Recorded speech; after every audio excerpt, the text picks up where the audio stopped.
Welcome to ఆర్5 TV news. Ongole పట్టణం నందు కలెక్టర్ ఆఫీస్ ఎదురుగా సమగ్ర శిక్షణ సమ్మె ధర్నా చేయడం జరిగింది. ఈ కార్యక్రమం గురించి మాట్లాడుతూ మేము గత ప్రభుత్వంలో 22 రోజులు సమ్మె చేయడం జరిగింది. ఆ ప్రభుత్వం ఒప్పందాలు ఇచ్చి అగ్రిమెంట్ ఇచ్చింది, కానీ అమలు చేయకుండానే దిగిపోవడం వంటి పరిస్థితి.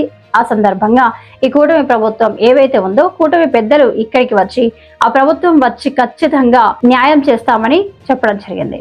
ఆఖరికి విద్యాశాఖ మంత్రి లోకేష్ కూడా చెప్పడం జరిగింది. కానీ ఎన్నిసార్లు ఒప్పందాన్ని అమలు చేయమని అడగడం జరిగింది. ఇప్పటికైనా కూటమి ప్రభుత్వం మా బాధను అర్థం చేసుకుని న్యాయం చేయవలసిందిగా సమగ్ర శిక్షణ తరపున డిమాండ్ చేస్తున్నామని తెలిపారు. పిలుపు మేరకు 26 జిల్లాల్లో ఈరోజు సమగ్ర శిక్ష ఉద్యోగులు జిల్లా కలెక్టర్ కార్యాలయాల మీద పోరాట దీక్ష ధర్నా చేయడం జరుగుతుందండి.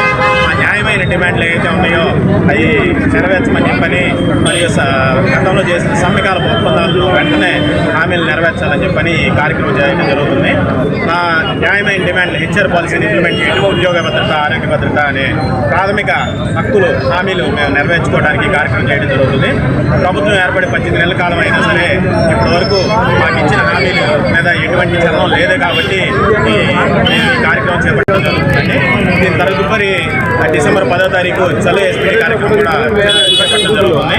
రాష్ట్రం మొత్తం మీద 25,000 మంది కాంట్రాక్ట్ అవుట్సోర్సింగ్ ఉద్యోగులు సమగ్ర శిక్ష ప్రాజెక్టులో పనిచేస్తున్నారు. వెట్టి చాకరీ చేస్తున్నా సరే అతి తక్కువ జీతాలకి మాకు ఉద్యోగ భద్రత, ఆరోగ్య భద్రత లేదనే ముఖ్యమైన అంశాల మీద హెచ్ఆర్ పాలసీని ఇంప్లిమెంట్ చేయమని, తర్వాత సమ్మెకాల ఒప్పందాలను వెంటనే అమలు చేయమని అనేక పర్యాయాలు రాష్ట్ర కార్యాలయం చుట్టూ మరియు కూటమి ప్రభుత్వం చుట్టూ తిరిగిన అనేక వినతులు ఇచ్చినా సరే ఇప్పటి వరకు ప్రభుత్వంలో కానీ అధికారుల దగ్గర కానీ చలనం లేదనే ఉద్దేశంతో ఈ కార్యక్రమం చేపట్టడం జరుగుతుంది. ఈ ధర్నా ద్వారా మరియు ఈ చలో ఎస్పీడీ కార్యక్రమం ద్వారా అయినా సరే న్యాయమైన సమస్యలు, న్యాయమైన డిమాండ్లు ప్రభుత్వం దృష్టికి వెళ్తాయని, అవి వెంటనే పరిష్కారం అవుతాయని చెప్పి ఆశిస్తున్నాను.